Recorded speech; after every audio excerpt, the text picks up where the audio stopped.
आज के इस विश्लेषण में हम एक ऐसी अविश्वसनीय और सच्ची कहानी पर बात करने वाले हैं जो अदम्य साहस की जीती जागती मिसाल है।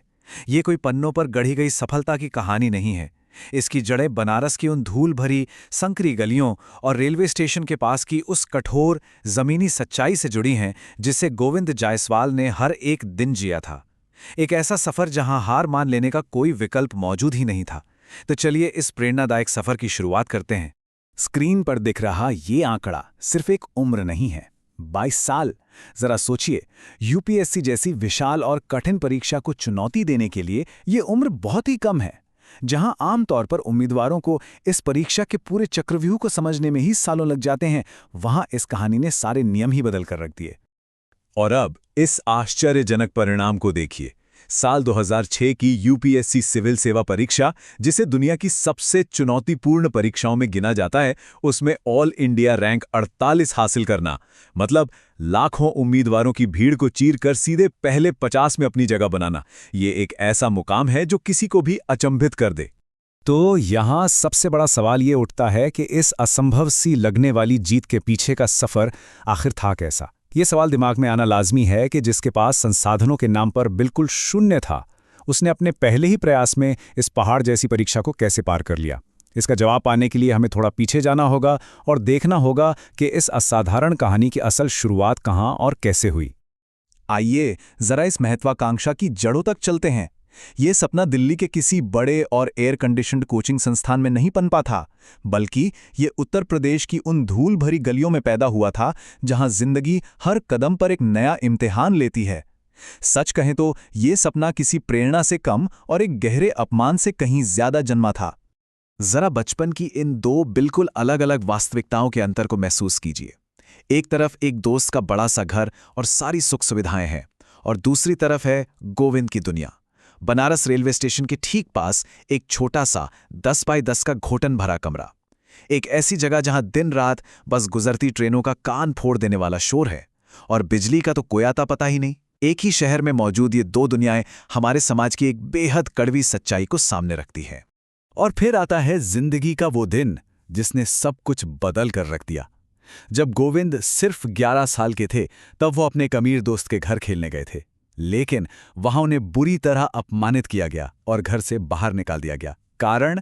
कारण बस इतना सा था कि उनके पिता एक रिक्शा चालक थे। गरीबी के कारण एक छोटे से बच्चे को घर से बाहर निकाल दिए जाने का वो गहरा दर्द आगे चलकर सबसे बड़ा उत्प्रेरक बन गया।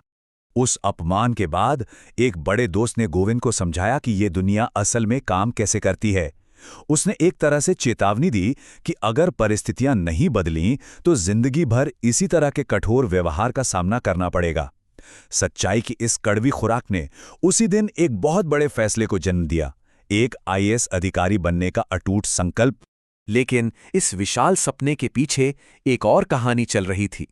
एक ऐसे पिता का गहरा और दिल तोड़ देने वाला बलिदान जिसने अपने बेटे के भविष्य के लिए अपना सब कुछ दांव पर लगा दिया। गोविंद के पिता नारायण की कहानी जाने बिना ये सफर पूरी तरह से अधूरा है। इन तारीखों और आंकड़ों के पीछे जो दर्द छिपा है, जरा रुककर उसे महसूस कीजिए। 1995 से पहले पिता नारायण के पास 35 रिक्शों का एक पूरा बेड़ा हुआ करता था। फिर पत्नी की गंभीर बीमारी आई, इलाज के लिए 20 रिक्शे बिक गए और दुर्भाग्य से 1995 में उनका निधन हो गया। इसके बाद गोविंद को दिल्ली भेजने के लिए 14 और रिक्शे बेच दिए गए।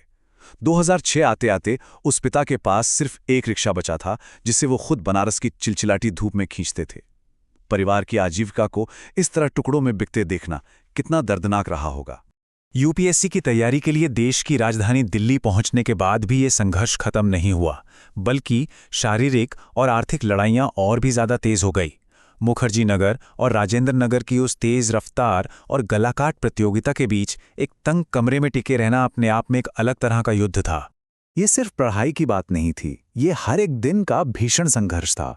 अपना खर्च निकालने के लिए जूनियर छात्रों को गणित पढ़ाना, कुछ रुपए बचाने के लिए अक्सर अपना खाना छोड़ देना और दिल्ली की भीड़भाड़ वाली सार्वजनिक लाइब्रेरियों में घंटों बैठकर संघर्ष करना, और ये सब पूरी तरह से हिंदी माध्यम से तैयारी करते हुए किया गया। ये जीवित रहने की एक बहुत ही सच्ची और कच्ची तस्वीर पेश करता है।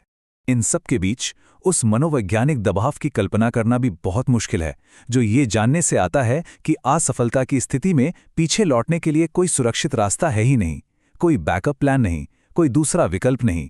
इसे ही असल मायने में नो प्लान बी कहा जाता है। क्योंकि पिता ने सब कुछ बेच दिया था, एक दूसरा प्रयास पूरी तरह से असंभव था। हर दिन जब गोविंद दिल्ली की लाइब्रेरी में पढ़ते थे, उन्हें ये पता होता था कि उनके पिता बनारस की तपती सड़कों पर परिवार का पेट पालने के लिए वो इकलौता रिक्शा खींच रहे हैं। ऐसे में परीक्षण में फेल होने या दोबारा कोशिश करने के बारे में सोचना भी एक ऐसी विलासिता थी जो उनके पास बिल्कुल नहीं थी। और फिर इन तमाम विपरीत परिस्थितियों और अकल्पनीय दबाव ने 2006 में एक ऐसा परिणाम दिया जिसने सबको रोशन कर दिया। बिना किसी प्लान बी के पहले ही प्रयास में एक ऐतिहासिक जीत दर्ज की गई। कहानी जहां से शुरू हुई थी, ठीक वहीं वापस लौटती है। इस ऐतिहासिक जीत का पहला इनाम किसी शानो शौकत में नहीं उड़ाया गया, बल्कि पिता के उस दर्द को मिटाने में खर्च हुआ जो सालों तक रिक्शा खींचने की वजह से उनके पैरों में बस गया था। गोविंद की पहली सैलरी पिता के उसी पैर के इलाज में काम आई। ये उस पिता के महान बलिदान का एक छोटा सा लेकिन बेहद भावुक सम्मान था। गोविंद जायसवाल के अपने ही शब्द उस मानसिकता को पूरी तरह से साफ कर देते हैं जो इतने अथक परिश्रम से पैदा हुई थी। वो कहते हैं, जो कोई भी मेरी परिस्थितियों को समझता है वो जान जाएगा कि मेरे पास कोई दूसरा विकल्प था ही नहीं। मैंने वही रास्ता चुना जो मेरे लिए बचा था। मैंने अपनी पढ़ाई पर कड़ी मेहनत की। यहाँ कोई दिखावा नहीं है, बस एक कोरी और कठोर सच्चाई है। आज के इस विश्लेषण के अंत में एक ऐसा विचार है जो गहराई से सोचने पर मजबूर कर देता है।